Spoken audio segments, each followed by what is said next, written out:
unfold.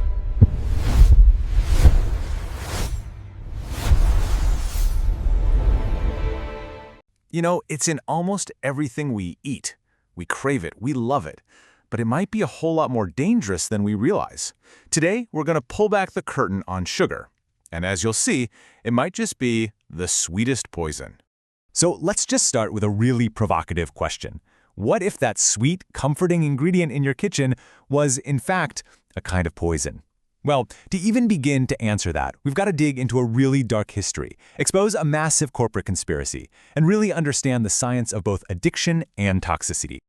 You see, to get a grip on our relationship with sugar today, we have to go way back to its origins. And let me tell you, this story, it does not start with sweetness.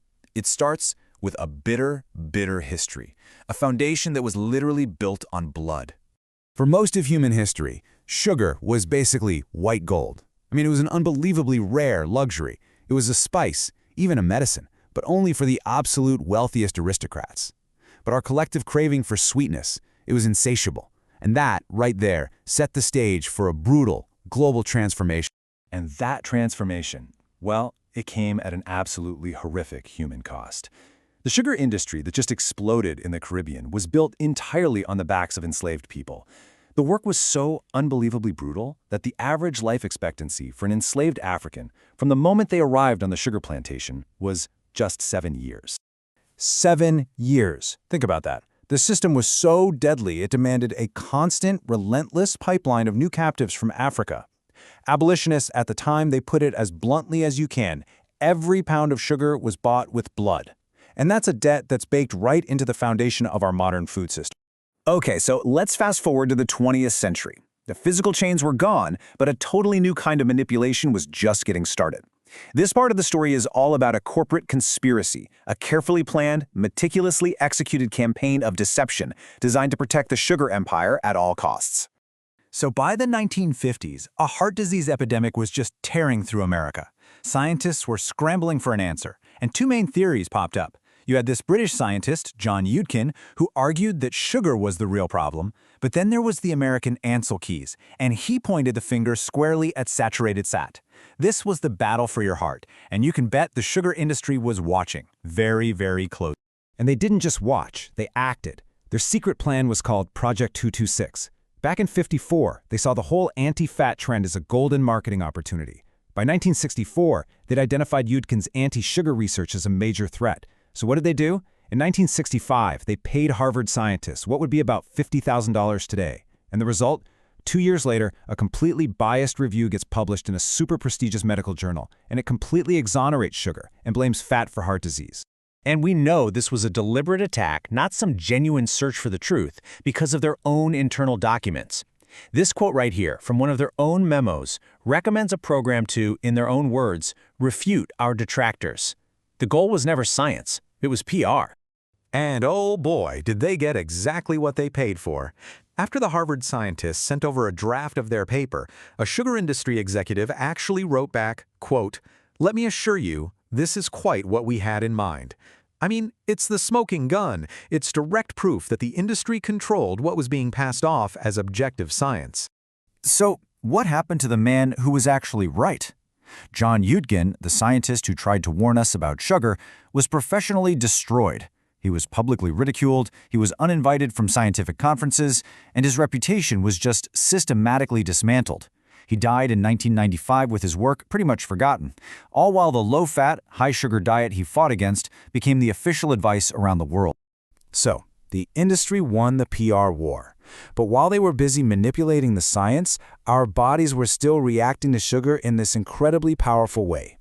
And that brings us to the next piece of the puzzle, the science of addiction, and how sugar literally performs a biological hijack on our brains.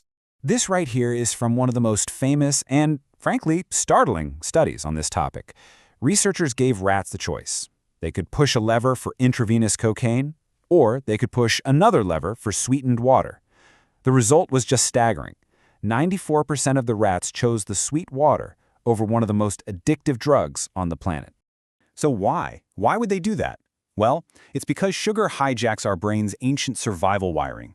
It targets what's called the dopaminergic reward pathway. You can just think of it as our reward center. Now, natural foods give this system a gentle nudge, but refined sugar, it delivers what scientists call a supraphysiological blast of dopamine, completely overwhelming the system in a way that looks a lot like a hard drug. And just like a drug, trying to quit can lead to withdrawal. What we often just brush off as a bad mood is actually a real process. Some people even call it the sugar flu. It starts with really intense physical symptoms, then it's followed by a peak in things like irritability and cravings, before your brain's reward system finally, slowly, begins to recalibrate itself. Okay, so we have a dark history, we have a corporate conspiracy, and we have a powerful addiction. But the case against sugar actually goes one step further. The final piece of this whole puzzle is how sugar acts as a direct toxin to your liver, a phenomenon that's been described as alcohol without the buzz. And this right here is the absolute core of the metabolic argument. Just look at how the liver processes these two things. On the left, you've got ethanol, alcohol, which gets turned into fat in the liver, leading to things like cirrhosis and insulin resistance. Now, look at the right. The fructose from sugar follows a nearly identical toxic pathway, leading to fatty liver disease and insulin resistance. From a biochemical standpoint, the damage is the same. And look, this isn't just some theory. The devastating, real-world result is a condition called pediatric non-alcoholic fatty liver disease. This is a disease that doctors used to see almost exclusively in alcoholics, and it's now common in children. As one doctor, Robert Lustig, so memorably put it, we are essentially creating human foie gras. We're fattening our own children's livers with these high fructose diets. So why don't we notice this happening? Well, it's because the industry's become unbelievably good at hiding it. Manufacturers use dozens of different names for sugar. Agave nectar, fruit juice concentrate, dextrose, cane juice crystals. Listen, they're all just sugar in disguise. It's a deliberate tactic to keep the word sugar from being the #1 ingredient on the label. So, after all of that, where does this leave us? Well, when you finally connect the dots, the history, the conspiracy, the addiction, and the toxicity, you arrive at one single conclusion: the bitter truth about sugar. The case against sugar really is crystal clear. Its history is built on the horrors of slavery, its modern popularity was fueled by a corporate conspiracy to lie to you, it's a neurochemical hijacker that's as potent as some hard drugs, and it's a metabolic toxin that our liver processes in almost the exact same way as alcohol. So, we've pulled back the curtain on the science and the history. The final question really isn't for me to answer, it's for you. Now that you know the truth, what's hiding on your shelf?